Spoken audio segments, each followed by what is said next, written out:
Hi, everyone.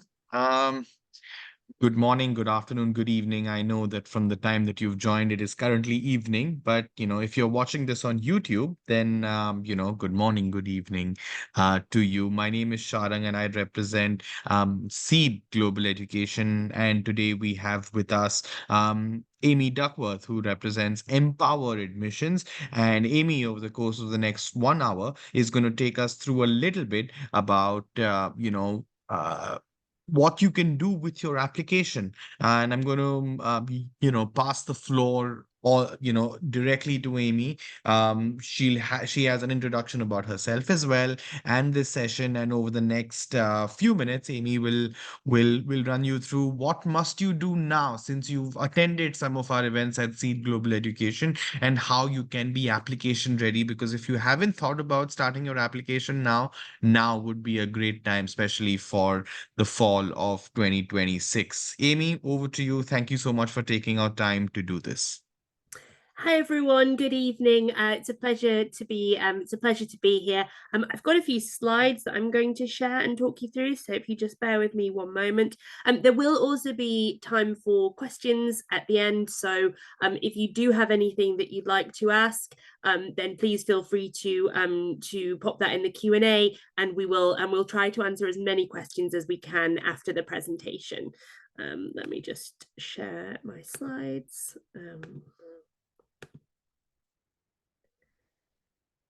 Okay, can you see my slides? Yes, we can. Yep. Okay, great.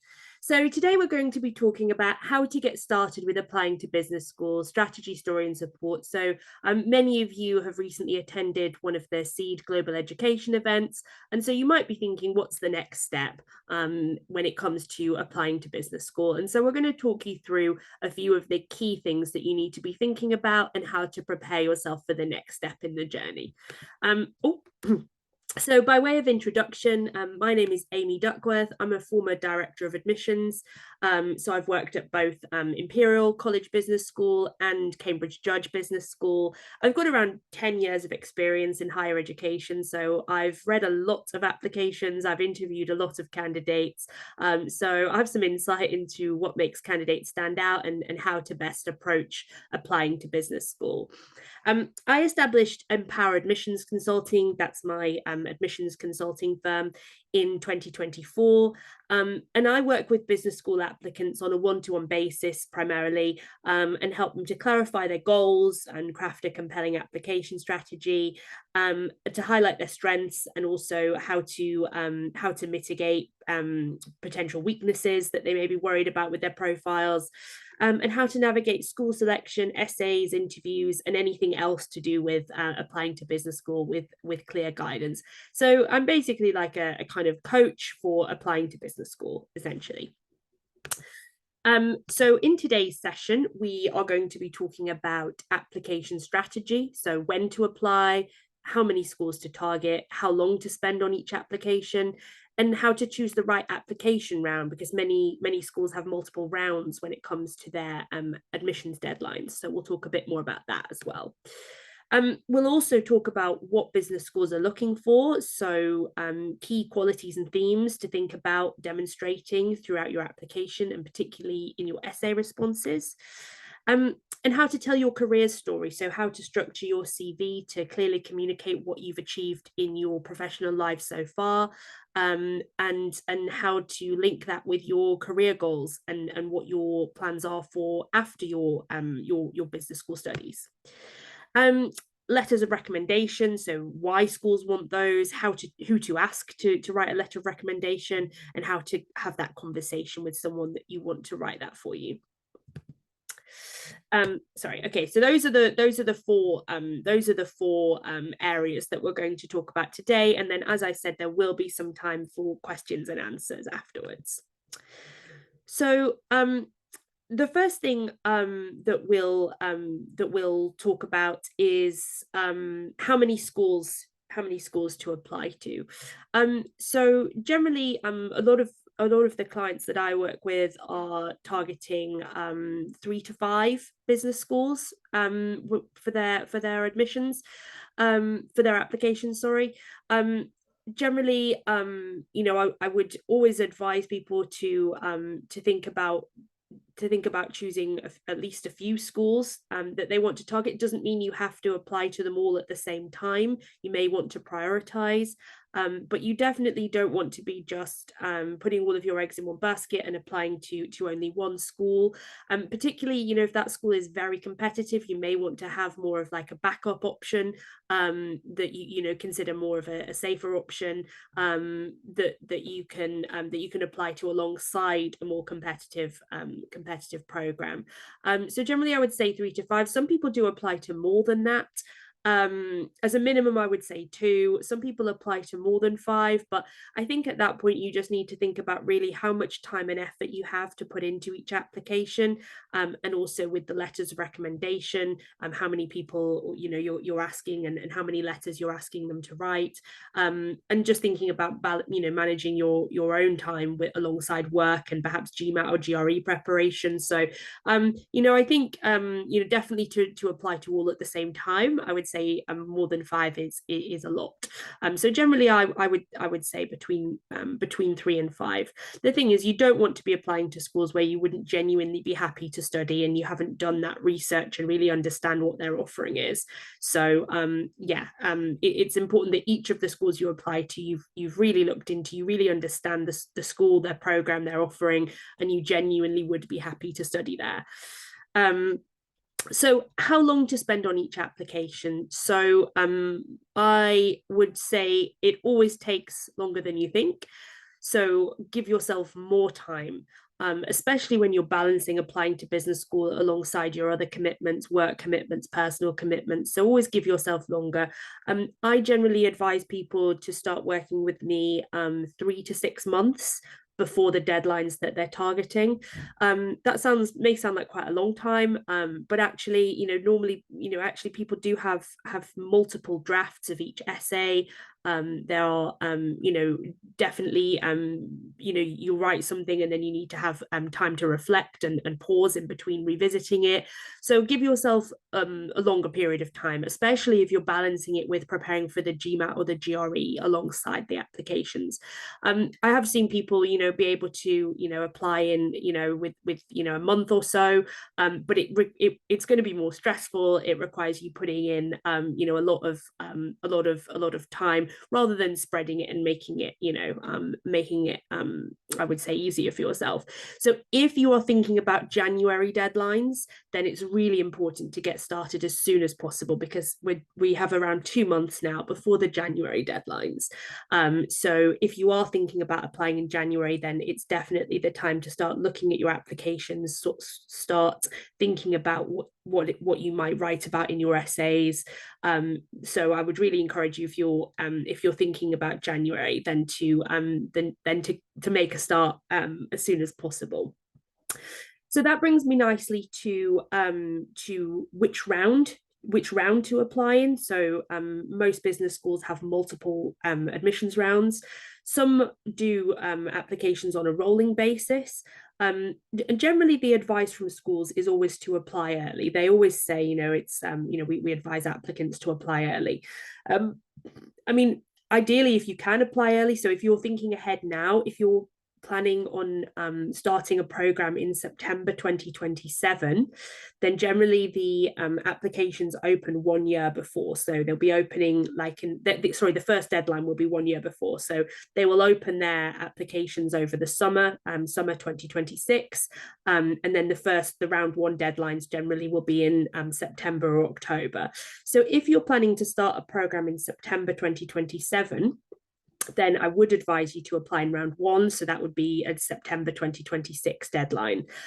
If you're going for starting a program in September 2026, then obviously round 1 has passed. So you would be looking at the January deadlines at the earliest.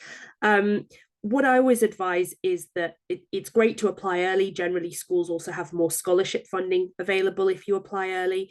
However, I wouldn't advise anyone to apply early at the expense of the quality of their application. So if you're not ready to apply in a particular round, then don't apply then and submit a weaker application just because you want to get it in that round.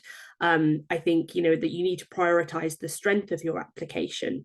There are still places available through all of the admissions rounds. They wouldn't have those rounds if they didn't still have places available. You might just need to think about factors such as if you require a visa, that the later rounds will give you sufficient time to secure that in order to start your studies, and the schools will be able to advise you on that.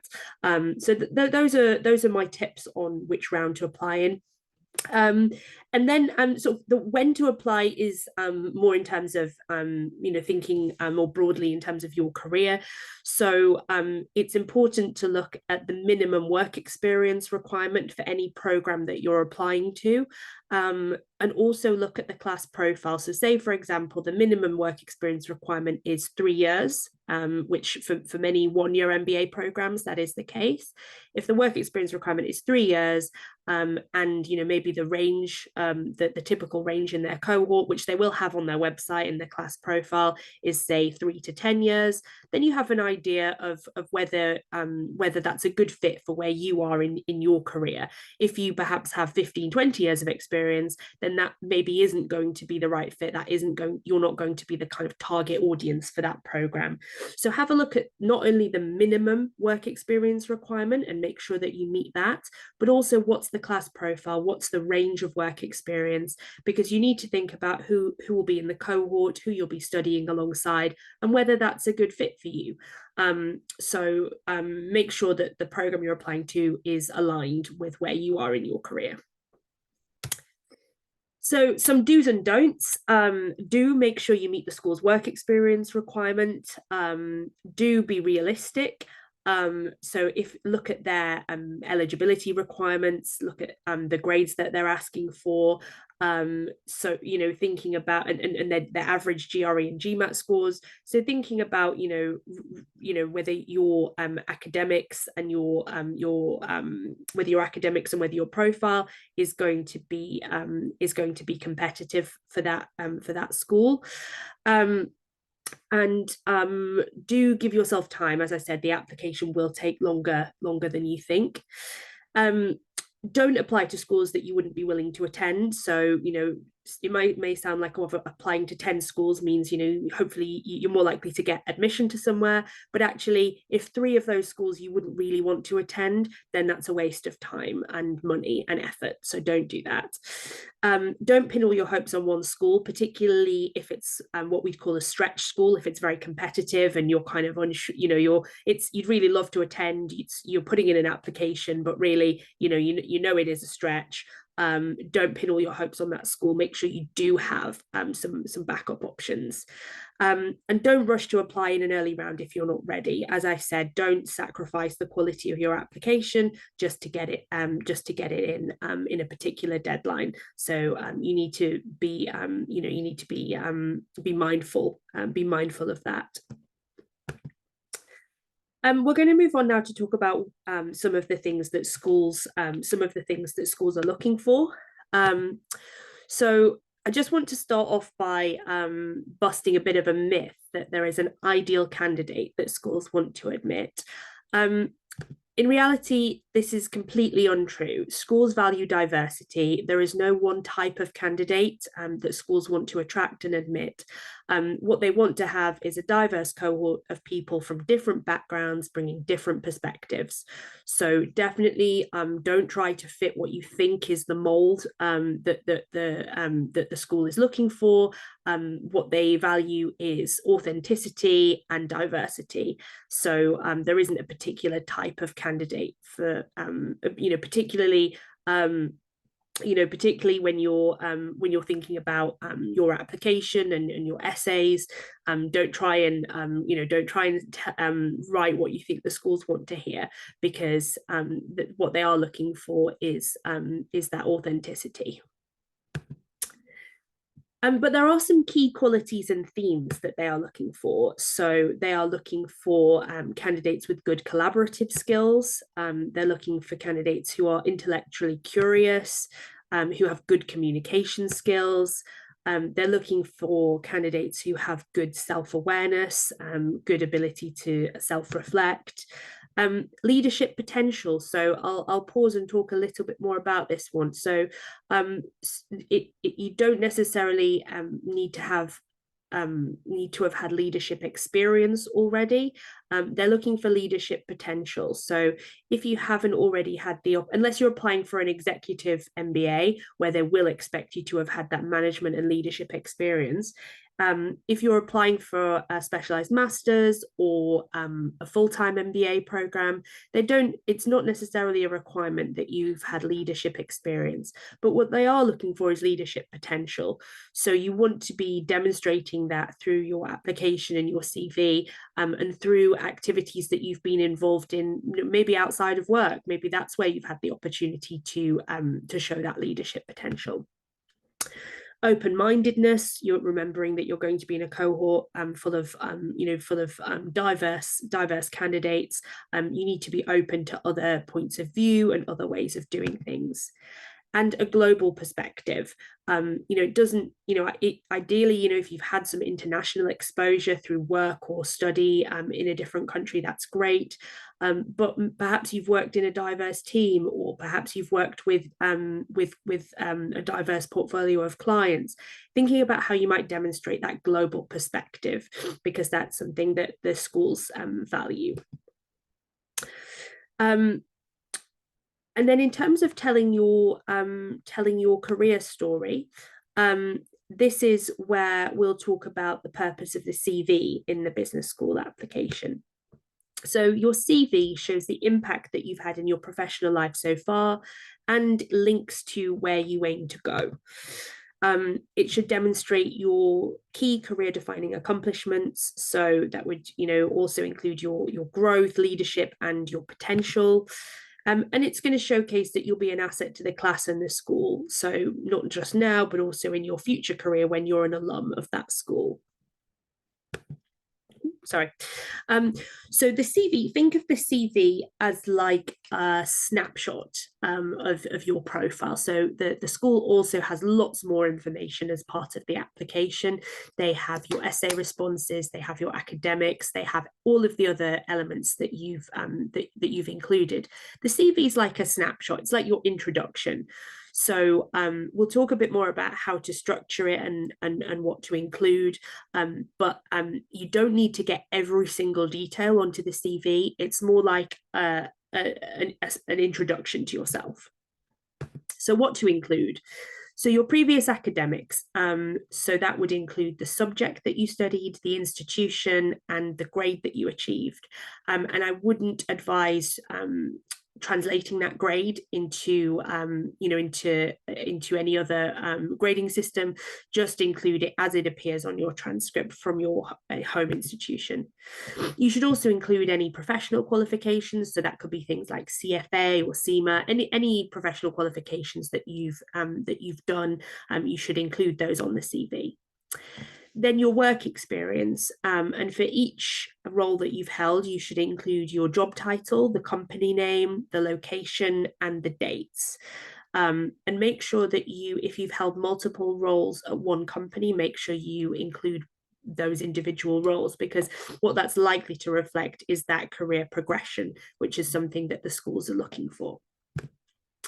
Any relevant technical skills, so that could be something like different could be programming languages or other IT skills.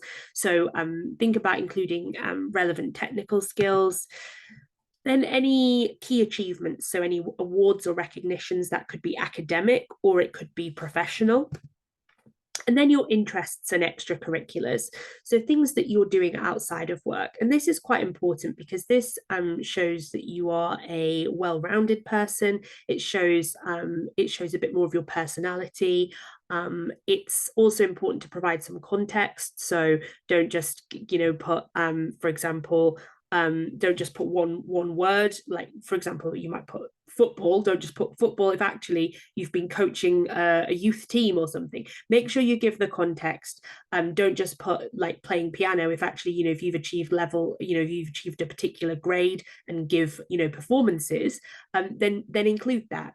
It just gives the admissions office a bit more insight into who you are, and a bit more. I mean, what might make you stand out? They're reviewing a lot of applications, so this is something where you might have something different to say.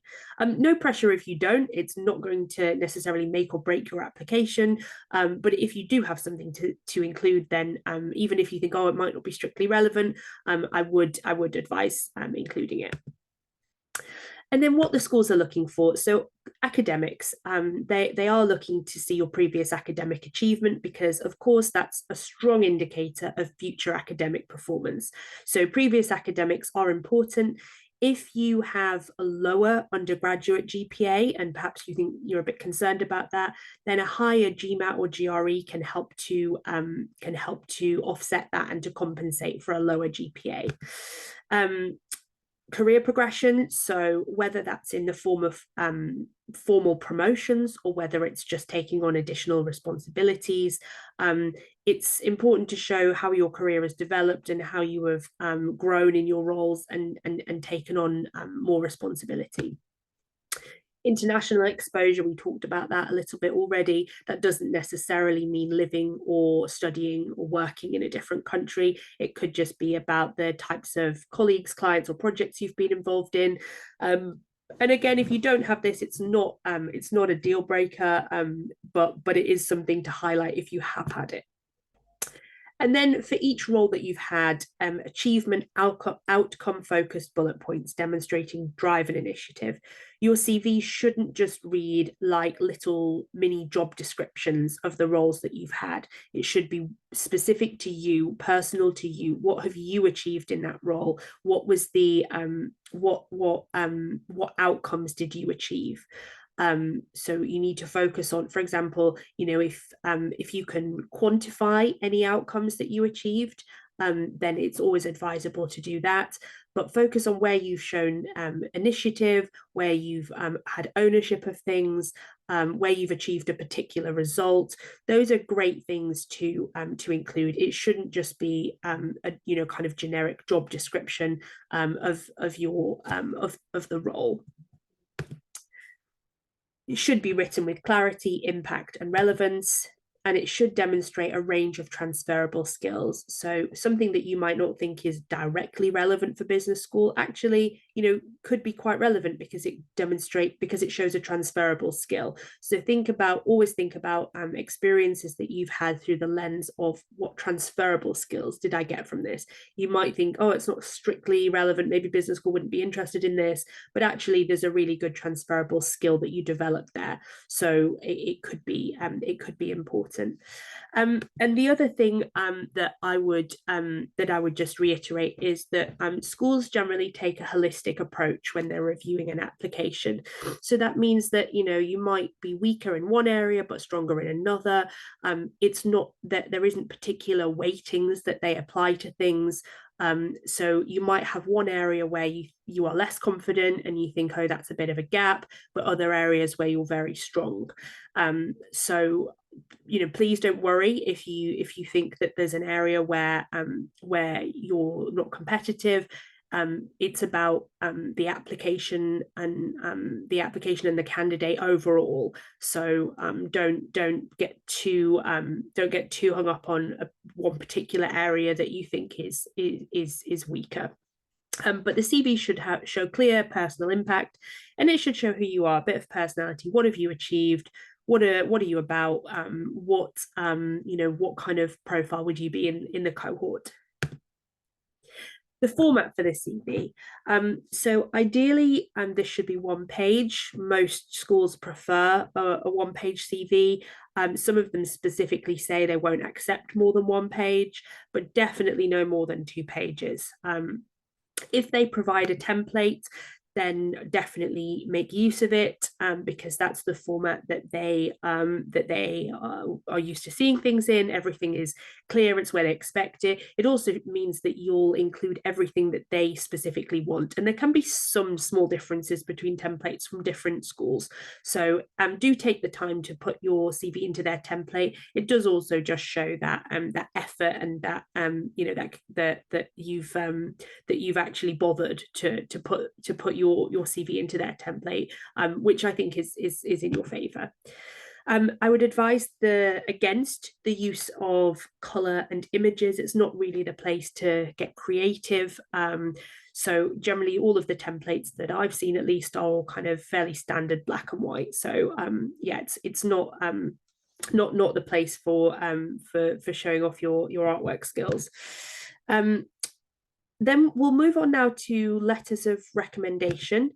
And we'll talk briefly about what is the purpose of a letter of recommendation, because most schools require this, as pretty much all, as far as in my experience, all schools require at least one letter of recommendation, and some require two. You should check the school's requirements. Often, if it's MBA programs, they have a preference for professional references because they are more recent.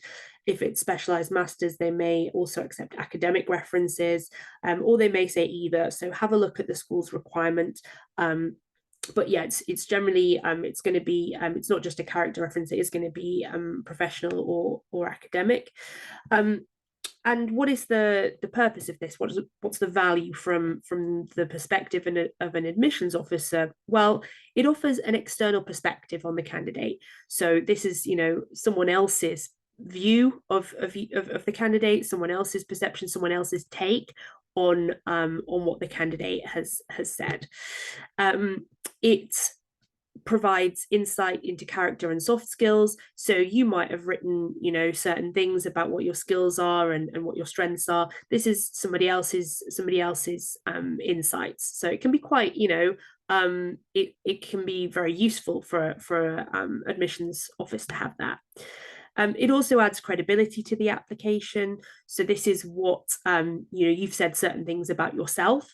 And then this is somebody else backing that up. You've said these are things you've achieved. This is what your skills are. These are your goals. And actually, this is kind of backing that up. This is, someone else's, like a validation. This is someone else's view on that.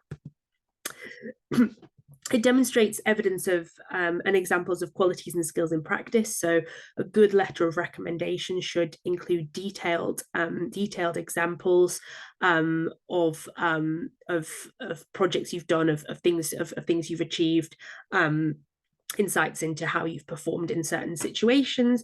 So it's not just you describing what you've done and you kind of giving examples of where you've had an impact. This is, someone else's view on it. So it just gives that different perspective. Sometimes they will also ask the person writing the letter of recommendation to compare the candidate against other employees, or some sort of benchmarking. It really depends. Often what will happen is, when you are completing the application, you'll provide the details of the person who's going to be writing your letter of recommendation, and then the school will send that request to them directly by email. So they'll sometimes they'll have specific questions that they want them to respond to. It serves as an authenticity and consistency check. So again, just backing up, does this back up what the person has said about themselves? Is this does this line up with the rest of the application? Okay, and now we'll move on to who to ask. So as you may have gathered from when I was explaining the value of a letter of recommendation, it needs to be quite detailed, because it's going to be going into examples of how you've worked, your skills, your character. So it really does need to be somebody who's worked with you closely. It doesn't need, it doesn't matter what the person's job title is. So don't worry about the person, having a particular level within the company. It doesn't have to be a C-suite, a C-suite person to write your letter of recommendation. That really doesn't bear any weight when it comes to the admissions office. What they are looking for is somebody who can give detailed insights and detailed examples. So this is going to be someone who knows you well, who's worked with you well over a fairly, substantial period of time. Ideally, it should be a direct line manager or supervisor. If you don't want to ask your current line manager or supervisor, then perhaps a former line manager or supervisor.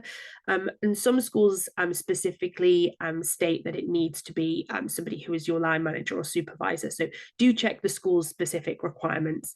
But it doesn't matter what their job title is, or whether you think their profile is impressive.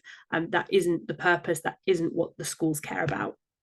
It should be somebody who knows you well and who has worked closely with you. And it should be someone with whom you feel comfortable discussing your career goals and your future plans, because you're going to need to have a conversation with this person, asking them if they'd be willing to write your letter of recommendation. You're going to need to be telling them that you're applying for the programs you're applying to, and how this fits with your goals. So it needs to be somebody that you're comfortable having that conversation with. If you are an entrepreneur or you work in a family business, then typically schools will allow a reference from a client or a supplier. You obviously you can't have an immediate family member writing your letter of recommendation. Some do's and don'ts for letters of recommendation. So do check the school's letter of recommendation requirements. They may vary, not just in terms of the number of letter of recommendations required, but also who they will accept writing that for you. It generally does need to be a professional email address. So if it is somebody who has since retired, or perhaps they're on maternity leave, they can still write that for you, but it won't be from their company email address. So you will need to provide an explanation of that in the additional information, just stating why it's not from a professional email address. You do need to check with the person first, and you do need to speak with them about your application and about your goals. And tell them about what you've share with them what you've included in your application. Share with them how your experiences line up with your goals. Do have that open and honest conversation with them, so that they're on the same page as you, and they are aware of how your experiences to date and your future studies, whether that's an MBA or a specialized master's, how that fits with your career goals. Don't ask someone who doesn't know you well. So if it's someone who you think maybe you've only just started in a role, and maybe you've only been working with this person a very short amount of time, they are not going to be the best person to write your letter of recommendation. Don't ask someone who doesn't have time. So you need to have this conversation with them, and if they say, "Oh, well, you just write it," I've heard examples of this where they say, "Oh, well, you just write it and I'll submit it." That isn't going to work. Typically, that that there's going to be alarm bells for the admissions office reading that, because it will there will be telltale signs that it's been written by the candidate themselves. So don't do that. The value of it is in it being an external perspective. So you do need someone who has the time and will put in the effort to write that letter for you. And finally, as I said, don't worry about the level of seniority of your recommender. It isn't going to be more impressive if the letter of recommendation comes from the CEO. If that person doesn't know you well, hasn't worked with you closely, then it's not going to be a strong letter of recommendation.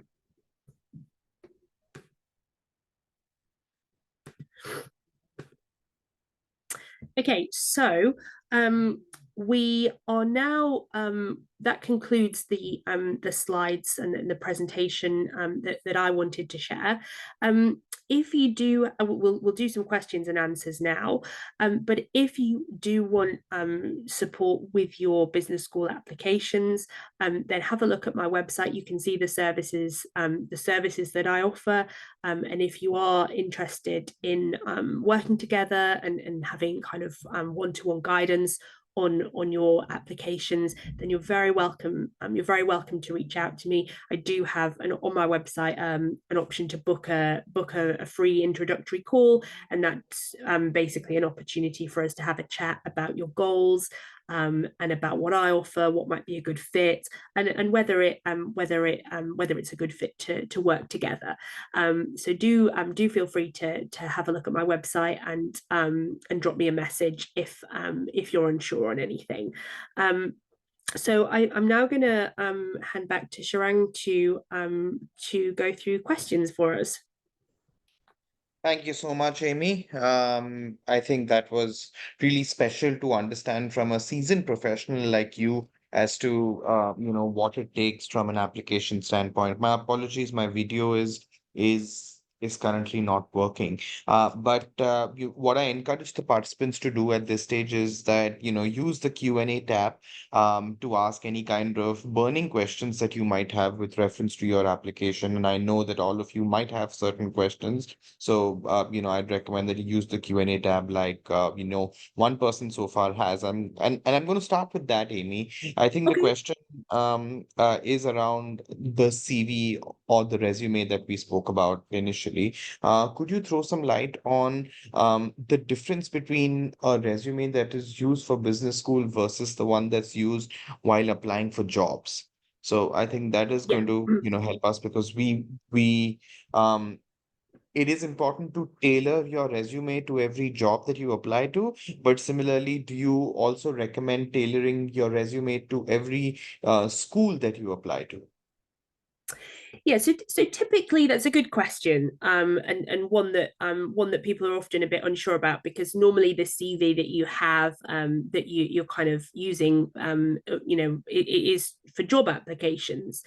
Um, Typically for job applications, you would be expected to tailor that CV to the job you're applying to. And what I mean by that is looking at the requirements of the role and looking at what skills and experience they're looking for, and highlighting and making sure you include anything that relates to those from your previous work experience.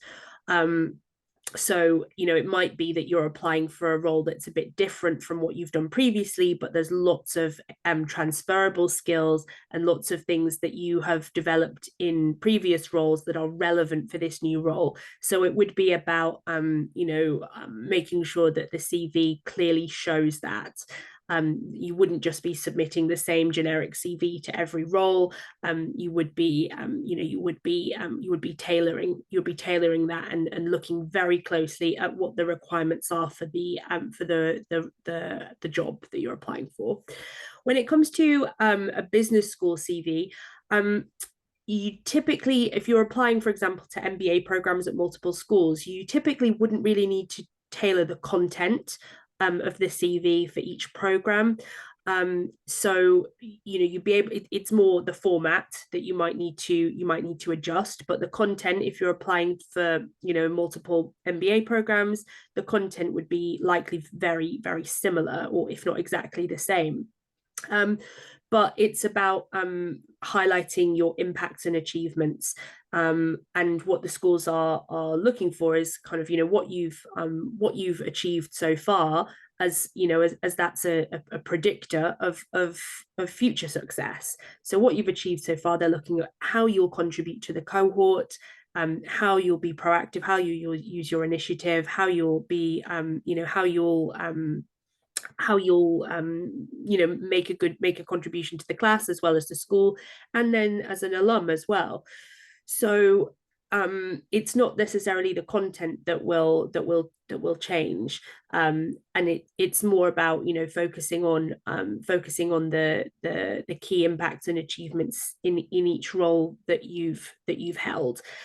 If you are target, if you are looking to make a career transition, for example, you've already, and this is what you'll have written about in your careers essay in the application, and perhaps you've already started to do some courses or some professional qualifications or develop some skills that are relevant to your career goal, then I would absolutely recommend highlighting that. So say it could be that you've already undertaken some professional certification that's relevant to your future career goal, or even some online learning that's relevant to your future career goal. So that would be something to include. But again, that would be the same across multiple, across the CVs for multiple applications. Perfect. Thank you so much for that, Amy. I think that was very insightful when it comes to CVs. I think we've covered everything that needs to be asked in terms of CVs and focused on that. I think there's a couple of questions that have come, and a few people resonate with some of the questions that are mentioned. Is that in case a candidate is applying to multiple schools, how can they meander the recommendation letters? Do they have to visit the university, or do they have to visit their referees or reach out to referees every single time that they'd like to get a recommendation? What are your tips on how to um keep reaching out to the university or to the referee for the recommendation for every university? Yeah, so generally you would need to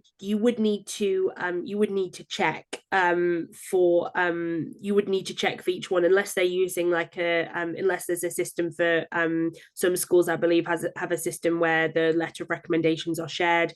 But if not, then you would need to reach out to individuals each time.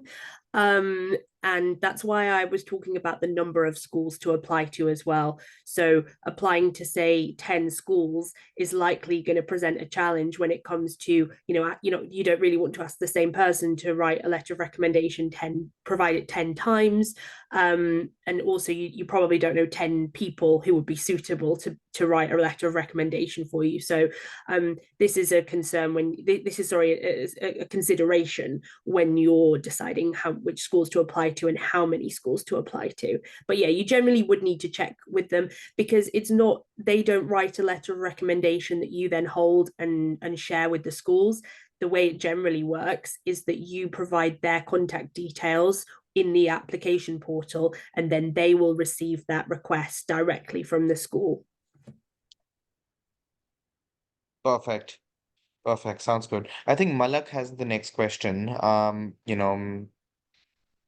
Amy, I have a best friend. I have a new best friend, and my new best friend's name is ChatGPT. Any question, any problem, any thought that I have in my life, I take ChatGPT's opinion on that.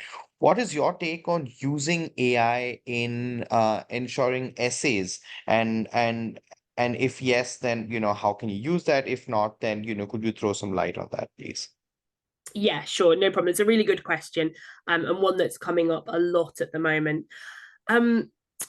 I would say that there are some ways that AI can help you with your applications, but I would say it's a tool to be used with caution. So, for example, you might want to use AI as a thought partner in deciding what examples to use, and what themes to cover in your essays. You may also want to get AI to check for to check for the language, and especially if English isn't your first language, you may want to get AI to check for the language and grammar.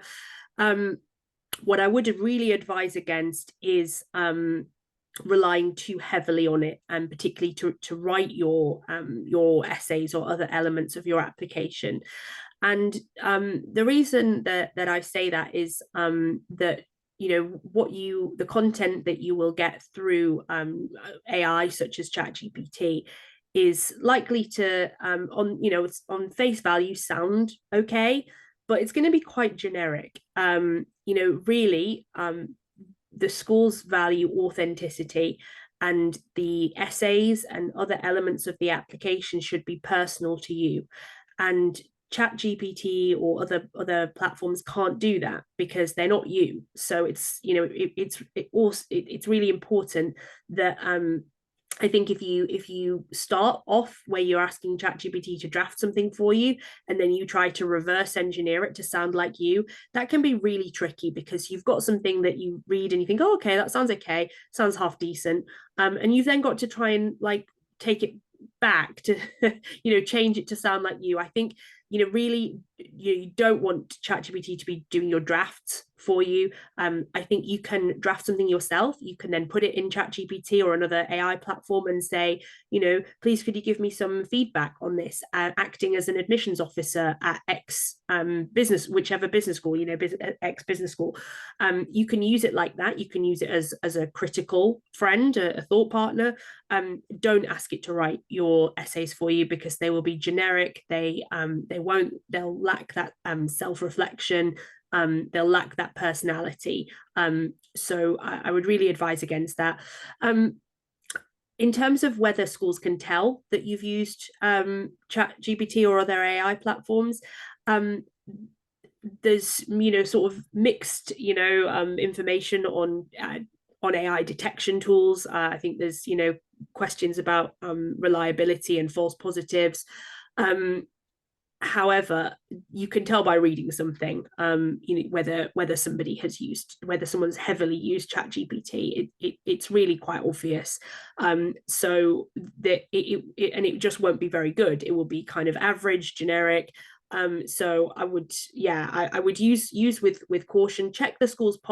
Schools may also have policies. Some schools do have policies on use of AI in your application. So do check that as well. But really thinking about, is that going to be your best work? You don't want to leave that to AI. You want to, you want to have ownership of your own journey, your narrative, your story. You don't want AI to have it.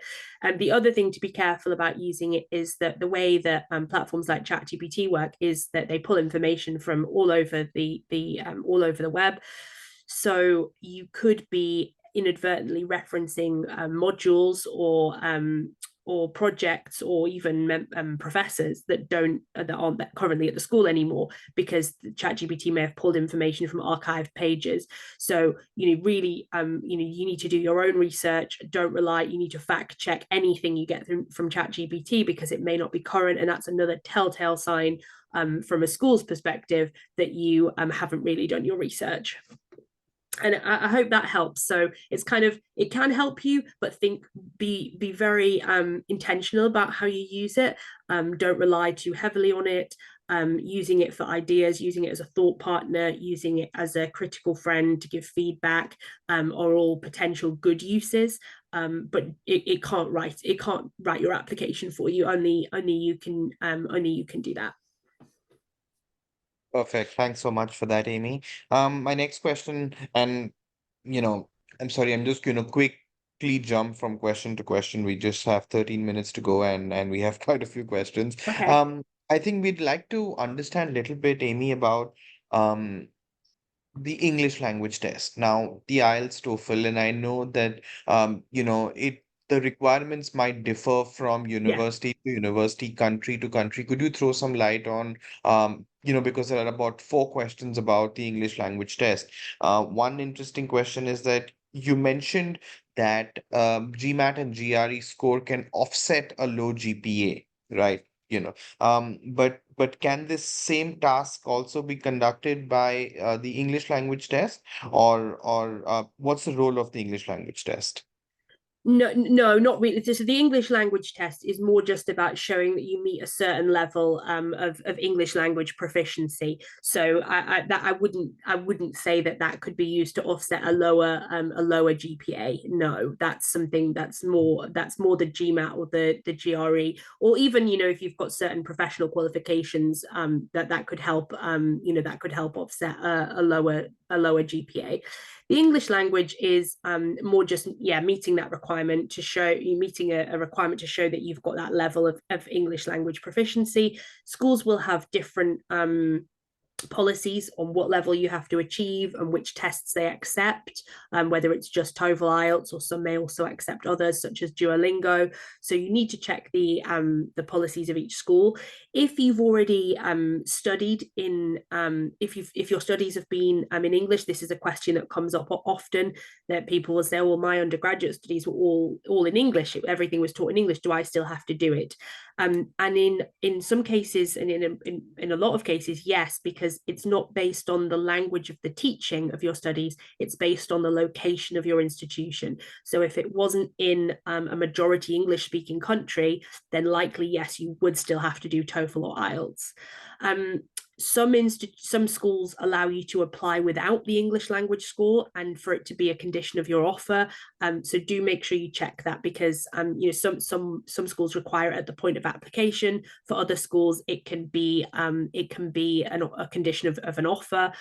Some schools offer waivers. If you've if say you've lived in an English speaking country for a certain amount of time, there can be conditions where a waiver can be given. So if you think you might qualify for a waiver, have a look at the website, reach out to the school directly to check if you think you might be eligible for a waiver. But particularly if you've had previous studies in a majority English speaking country, then often you won't have to do it. So I hope that helps. Yep, perfect. And another question is that about the GMAT GRE, if this like university has mentioned on their website that the this there's a specific range that they prefer candidates in the GRE and or the GMAT, and if your score is lower than that typical range, should you put it in the application, or if GMAT GRE is optional, should you just leave that blank? So the question is, if it's optional and your score is below the range, Or yeah, below the range, or if it's in the lower percentile of the range.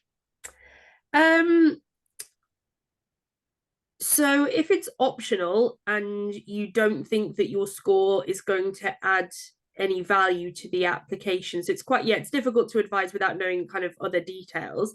But if it's optional and it's a score that's well below the range, then I don't think it makes sense to include it. If it's within their range but at the lower end, then it might be worth including it. It would depend a bit really on the undergraduate GPA, the institution, what their requirements are. But generally, you don't want, if it's required, then obviously you're going to have to include it. If it's not required and you haven't got a great score, then but I would question whether or not it's worth including it. Perfect. I think we have mentioned a few questions on that. All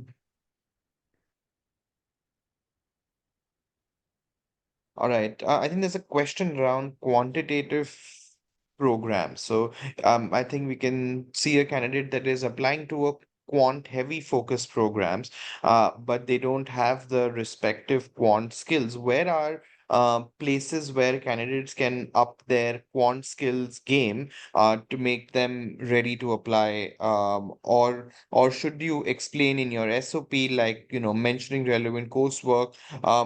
How can one showcase quantitative skills? So if you're applying for a program that requires a high level of quant skills, and you perhaps don't have that, then the GMAT or GRE is a good way to demonstrate those. And then the other thing would be to highlight quantitative elements of, so maybe your undergraduate degree wasn't quant heavy, but maybe there were particular modules that were very quant focused, so you could highlight those.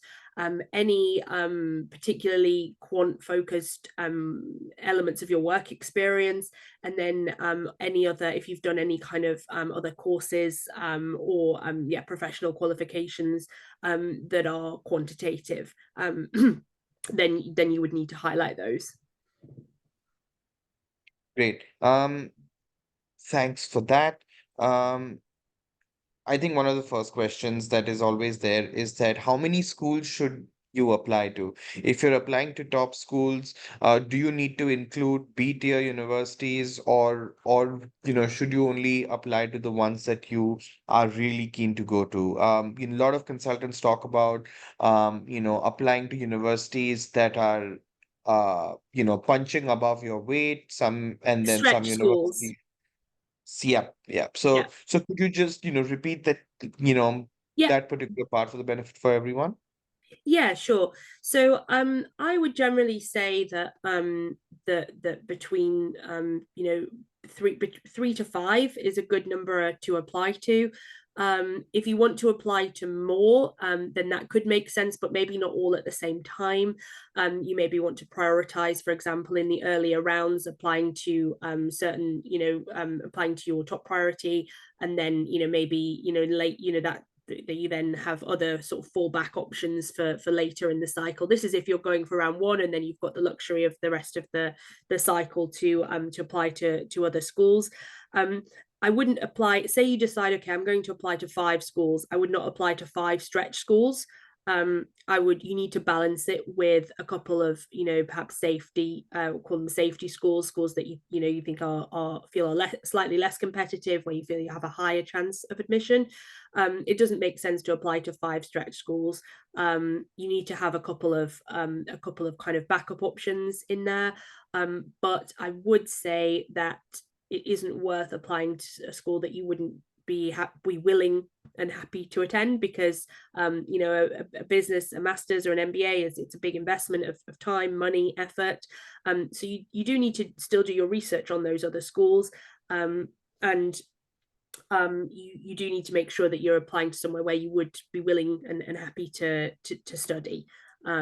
And one thing I haven't mentioned so far, I think I mentioned it in the previous workshop, was around rankings. So rankings is something that you're likely to look at when you're deciding which schools to apply to. But I would say rankings is a good place to start, but it really doesn't give you, doesn't give you detailed insights into the program and the school, the environment, their values, whether it's a good fit for you.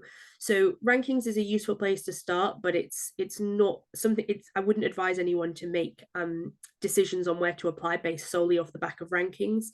You also have to consider that rankings vary. There's multiple different rankings, and they'll have different results in them because they all have different methodologies. They also fluctuate as well. So year on year, like one school could be ranked, in the top 10, and then the following year they're not.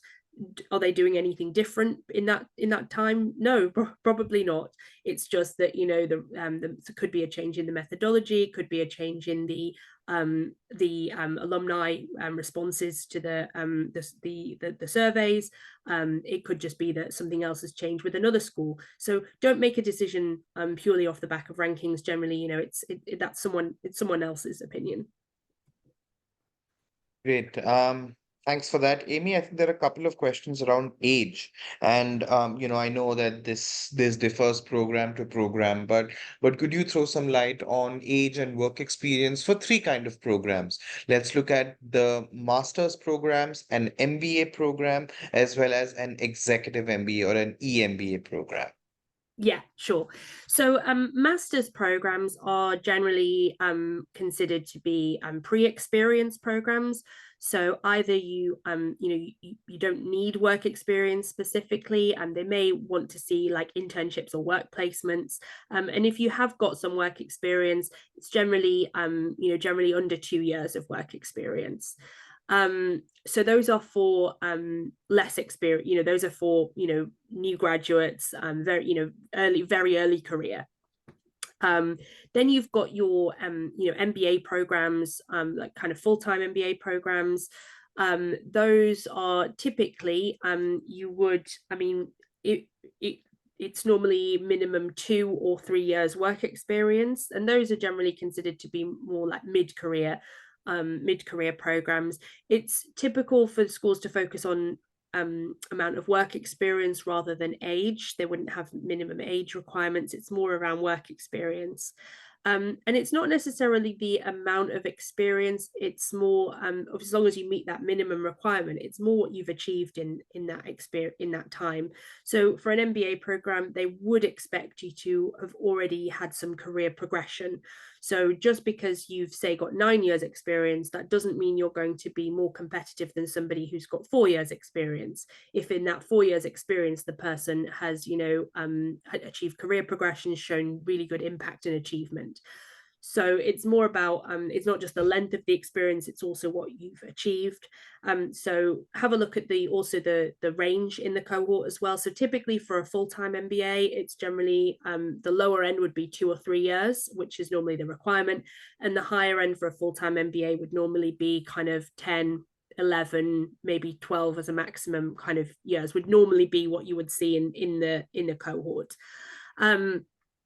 And then for a executive MBA program, generally that's more experienced candidates. They'll have a minimum number of years work experience. It could be something like 8 or 10 years. And they would normally expect to see a certain number of years of management or leadership level. So they may say, this will vary by school, but they may say, we want 10 years of work experience and we want at least 5 years in a management position. So that's generally more experienced senior level executives. And people could be doing an executive MBA program, with kind of, it could be they could have 10 years experience, or, it could be 20, 25 years experience. So generally you'll have a wider range in terms of number of years of work experience for an executive MBA program, but they would expect you to have leadership or management experience by the time if you're applying for an executive MBA. Wonderful. My last question, Amy, and I know we're just about Yeah. time. One buzzword that I see in a lot of admissions, presentations and just overall on websites is this one buzzword that admissions folks love using, known as a holistic admission process. Could Yeah. you throw some light on the definition of holistic and like how can Yeah. students understand if they are not good at one thing, how can they come back from that? Yeah, sure, no problem. It's a good question. Yeah, you're right. It is one of those terms that people love to throw around. Holistic view of an applicant or an application essentially means that there's no one element that's more important than any other. That they look at all elements of the applicant and the profile, the application. They look at everything, and there's no one element that's most important. It's a balanced view of the application and the applicant as a whole.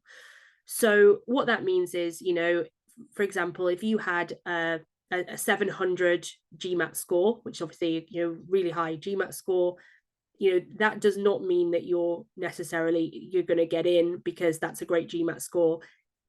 I've seen people who have been unsuccessful with a very high GMAT score because the rest of the application and the rest of the profile was not competitive. Similarly, I've seen people with much weaker GMAT or GRE scores be admitted because everything else in the application was great.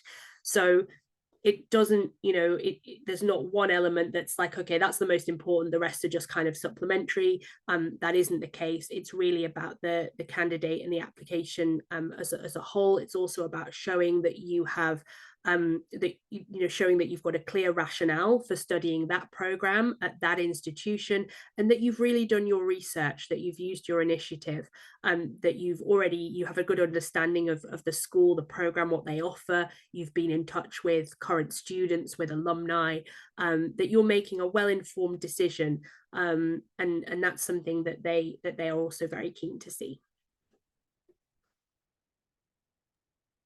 Great.